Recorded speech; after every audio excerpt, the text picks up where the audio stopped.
Madam Vice President, Governor Walz, thank you so much for sitting down with me and bringing the bus. The bus tour is well underway here in Georgia. You have less time to make your case to voters than any candidate in modern American history. The voters are really eager to hear what your plans are. If you are elected, what would you do on day one in the White House? Well, there are a number of things. I will tell you, first and foremost, one of my highest priorities is to do what we can to support and strengthen the middle class. When I look at the aspirations, the goals, the ambitions of the American people, I think that people are ready for a new way forward, in a way that generations of Americans have been fueled by hope and by optimism. I think, sadly, in the last decade, we have had in the former president someone who has really been pushing an agenda and an environment that is about diminishing the character and the strength of who we are as Americans, really dividing our nation, and I think people are ready to turn the page on that. So what would you do day one? Day one, it's going to be about, one, implementing my plan for what I call an opportunity economy. I've already laid out a number of proposals in that regard, which include what we're going to do to bring down the cost of everyday goods, what we're going to do to invest in America's small businesses, what we're going to do to invest in families, for example, extending the child tax credit to $6,000 for families for the first year of their child's life, to help them buy a car seat, to help them buy baby clothes, a crib.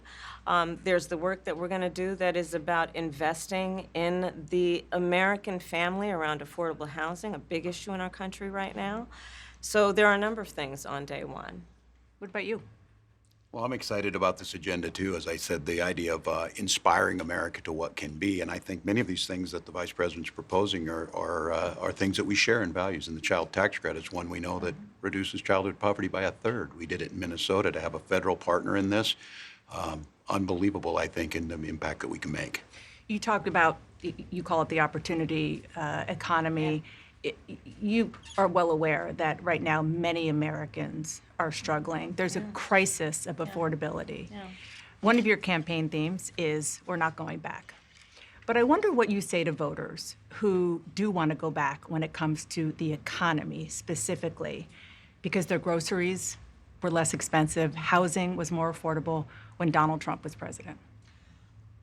Well, let's start with the fact that when Joe Biden and I came in office, during the height of a pandemic, we saw over 10 million jobs were lost.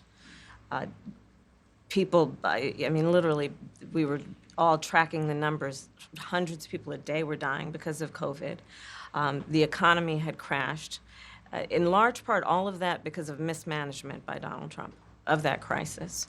When we came in, our highest priority was to do what we could to rescue America. And today, we know that we have inflation at under 3%. A lot of our policies have led to the reality that America recovered faster than any wealthy nation around the world. But you are right. Prices, in particular for groceries, are still too high. The American people know it, I know it, which is why my agenda includes what we need to do to bring down the price of groceries. For example, dealing with an issue like price gouging. What we need to do to extend the child tax credit to help young families be able to take care of their children in their most formative years. What we need to do to bring down the cost of housing. My proposal includes what would be a tax credit of $25,000 for first-time home buyers, so they can just have enough to put a down payment on a home, which is part of the American dream and their aspiration, but do it in a way that allows them to actually get on the path to achieving that goal and that dream. So you have been vice president for 3.5 years. Yeah. The steps that you're talking about now, why haven't you done them already? Well, first of all, we had to recover as an economy, and we have done that. I'm very proud of the work that we have done that has brought inflation down to less than 3%. The work that we have done to cap the cost of insulin at $35 a month for seniors. Donald Trump said he was going to do a number of things, including allowing Medicare to negotiate drug prices. Never happened. We did it. So now, as I travel in the state of Georgia and around our country, the number of seniors that have benefited. I was in Nevada recently, a grandmother who showed me her receipts. And before we capped the cost of insulin for seniors at $35 a month, she was paying hundreds of dollars, up to thousands of dollars a month for her insulin. She's not doing that any You longer. maintain Bidenomics is a success. I maintain that when we do the work of bringing down prescription medication for the American people, including capping the cost of the annual cost of prescription medication for seniors at $2,000, when we do what we did in the first year of being in office to extend the child tax credit so that we cut child poverty in America by over 50%, when we do what we have done to invest in the American people and bringing manufacturing back to the United States so that we created over 800,000 new manufacturing jobs, bringing business back to America, what we have done to improve the supply chain so we're not relying on foreign governments to supply American families with their basic needs, I'll say that that's good work. There's more to do, but that's good work. I want to get some clarity on where you stand on some key policy issues. Energy is a big one. When you were in Congress, you supported the Green New Deal. And in 2019, you said, quote, "There is no question I'm in favor of banning fracking." Fracking, as you know, is a pretty big issue, particularly in your must-win state of Pennsylvania. Sure. Do you still want to ban fracking? No, and I made that clear on the debate stage in 2020, that I would not ban fracking. As vice president, I did not ban fracking. As president, I will not ban fracking. In 2019, I believe, at a town hall, you said, you were asked, would you commit to implementing a federal ban on fracking on your first day in office? And you said, there's no question I'm in favor of banning fracking. So yes. So it changed in that campaign?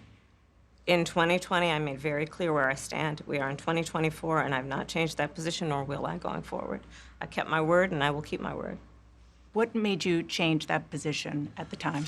Well, let's be clear. My values have not changed. I believe it is very important that we take seriously what we must do to guard against what is a clear crisis in terms of the climate. And to do that, we can do what we have accomplished thus far. The Inflation Reduction Act, what we have done to invest, by my calculation, over probably $1 trillion over the next 10 years, investing in a clean energy economy. What we've already done, creating over 300,000 new clean energy jobs. That tells me, from my experience as vice president, we can do it without banning fracking. In fact, Dana, I cast the tie-breaking vote that actually increased leases for fracking as vice president. So I'm very clear about where I stand. And was there some policy or scientific data that you saw that you said, oh, okay, I get it now? What I have seen is that we can grow and we can increase a thriving clean energy economy without banning fracking.